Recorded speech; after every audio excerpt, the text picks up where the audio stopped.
idol. Tapos na tayo mananghalian mga idol, nakapagpahinga na rin tayo.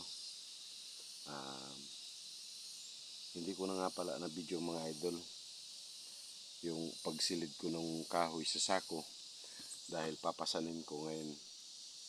Ilalagay natin dun sa may labasan para maisakay natin mamaya o maikakarga natin mamaya sa motorsiklo. Maghahatid tayo ng kahoy dun sa baba sa bahay ng tatay ko mga idol. So ito na yung kahoy na papasanin natin mga idol. Ayan po.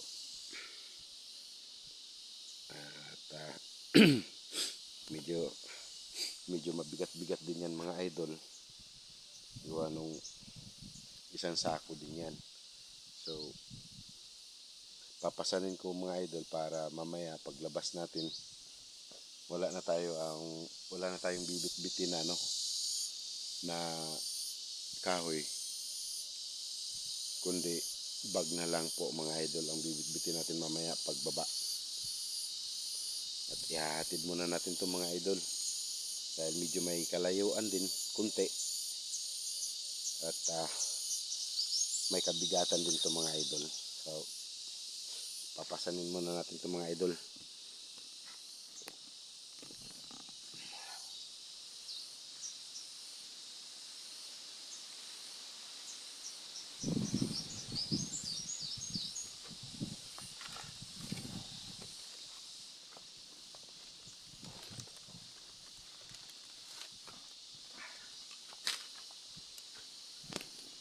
So ito na mga idol, pasan-pasan ko na isang sako mga idol at ilalabas lang natin dun sa may or itatabi natin dun sa motor natin mga idol para mamaya itatali ko na lang po ito mga idol. So ito yung daanan natin mga idol, madulas gawa nung basa yung mga damo at medyo basa na rin yung lupa, kaya ingat po tayo mga idol. Yan po.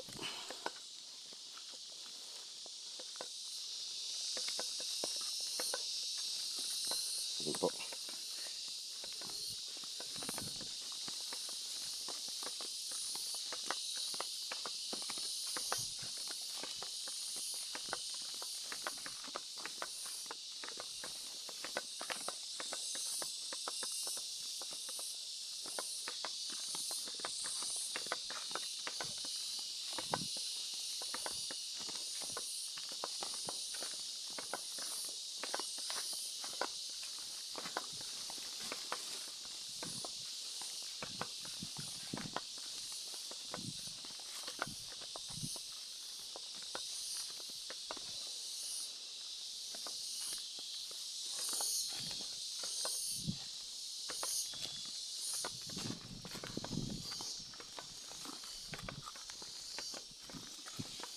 Mabigat-bigat din to idol, isang sako. Kaya pag mahina-hina katawan mo mga idol, hindi to mabubuhat mga idol dahil sobrang bigat po. Lalakad po tayo papalabas, tatabi po natin dun sa may motor natin mga idol para mamaya pag uwi natin hapon itatali ko na lang po ito mga idol sa motor po. Bigat.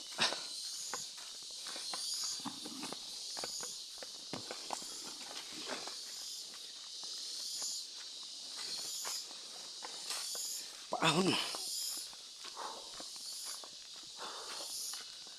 mga idol.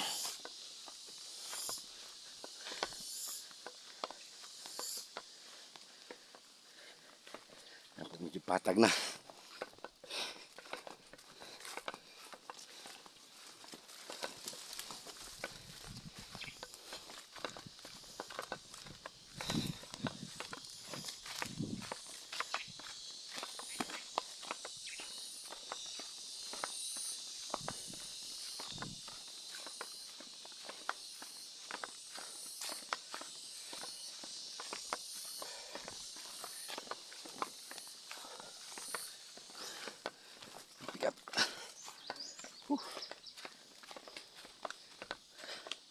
Ayan, pumutol natin idol. Tatabi lang po natin dito mga idol. Ayan po.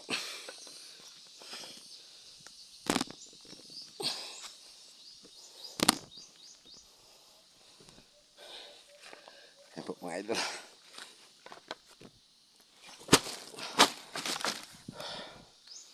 Ayan po. Mabigat talaga mga idol. Grabe. Nanghina ko dun.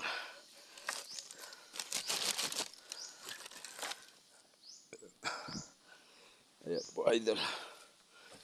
Para mamayang hapon mga idol ay tatali na lang po natin yan.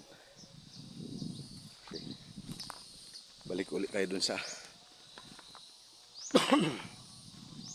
kubo natin mga idol at iikot tayo ngayon sa mga boundary. Titingnan natin para masigurado natin na walang mga baka o kalabaw na nakapasok mga idol. Kaya ikutin natin muna yung mga boundary ngayon. Magbibideo na lang po ako maya idol pag nasa area na ako. At ito, pabalik pa lang tayo sa kubo natin mga idol. Ayan po. Ito po yung dinaanan natin palabas kanina paghatid ng kahoy. So iikot pa tayo sa mga boundary mga idol. At kung may madadaanan tayong binhi ng nyug, itatanim na rin natin para mabuhay na. At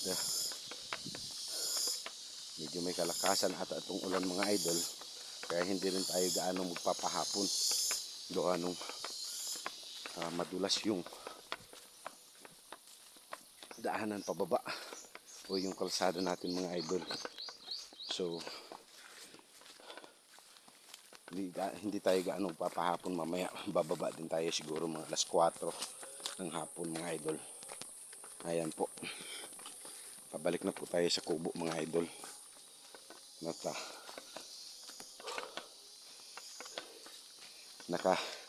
Nakakahingal mga idol gawa nung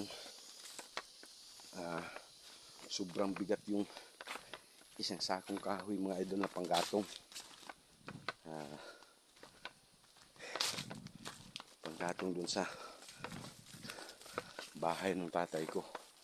Naghahatid tayo mamaya mga idol. At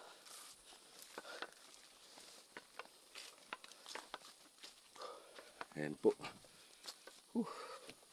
Napagod mga idol. Ayan. Uupo muna tayo sa bato mga idol. Talagang napagod ako idol. Hiningal ako.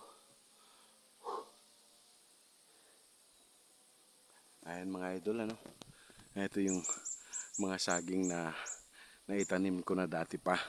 Ayan po. Kaya mga ilang piraso na lang po yung mga idol gawa nung kinain po nung baka at kalabaw nga po talaga. So ayan lang po ang natira sa saging natin. Ayan po, ito po. Ayan. So bali, ito yung mga unang tanim natin mga idol. Pero yung nasa unahan pa mga idol, doon naroroon na mga saging na bagong tanim natin. Sana makabawi na mga idol. Gawa nung isang araw umulan gabi. Kaya medyo nakaka-recover na sila ng paunti-unti mga idol.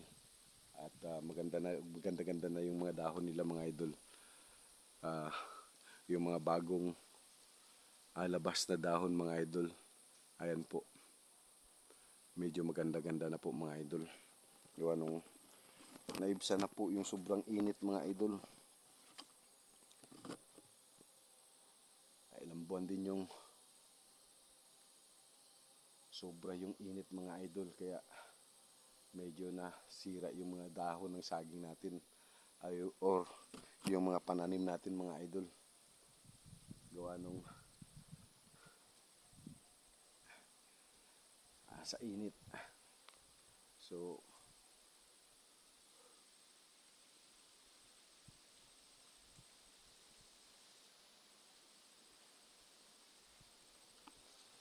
sana makabawi na yung mga nyug natin mga idol. Na kahit papaano pagdating ng araw mga idol, pag nagpakopra na tayo, makakabili tayo ng kahit isang sakong fertilizer man lang, o di kaya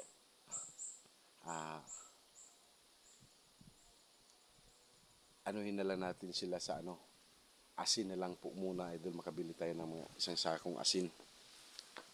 At kailangan din natin silang yung asin tunawin sa tubig. Yun ang bali ibubuhos natin sa puno nila mga idol, para medyo makatikim sila ng alat. Pang pabunga din yun mga idol. Sa sobrang mahal kasi ng mga fertilizer, so gagawa na lang tayo ng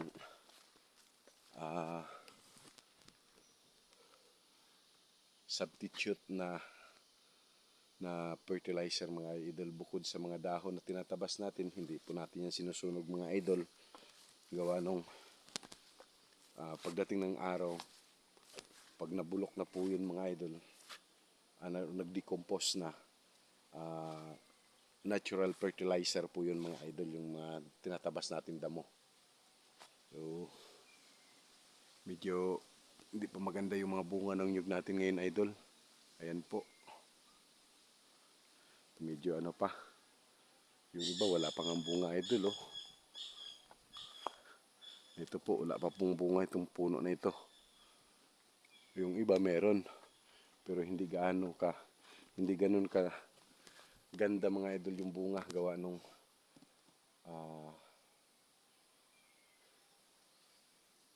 na inabot ng tag-init talaga mga idol. So ayun po idol, yung saging natin may puso na po. Ayan, tatanggalin natin yan bukas makalawa mga idol, para gumanda na yung bunga niya mga idol. Ayan po, natakpan po ng dahon. Ayan po.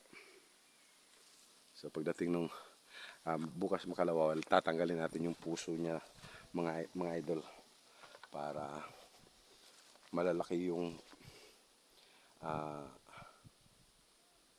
piling o butil nung saging mga idol. Ayan po. Yan po yung mga bagong tanim natin ng mga saging mga idol. Ayan po. Nakahilera po yan ng mga idol. Ayan po. Hanggang doon po yan sa taas. Doon na po sa likod ng kubo natin, may mga saging din tayo na bagong tanim mga idol. So magbibideo na lang po ako mamaya mga idol pag nasa boundary na tayo mga idol, nasa area na ako, para makita nyo na rin po mga idol yung mga natabas ko. May kalakihan na rin mga idol yung natabas natin na area. So mamaya na lang po mga idol, pagka nasa area na ako, magbibideo ulit ako mga idol. Salamat po mga idol.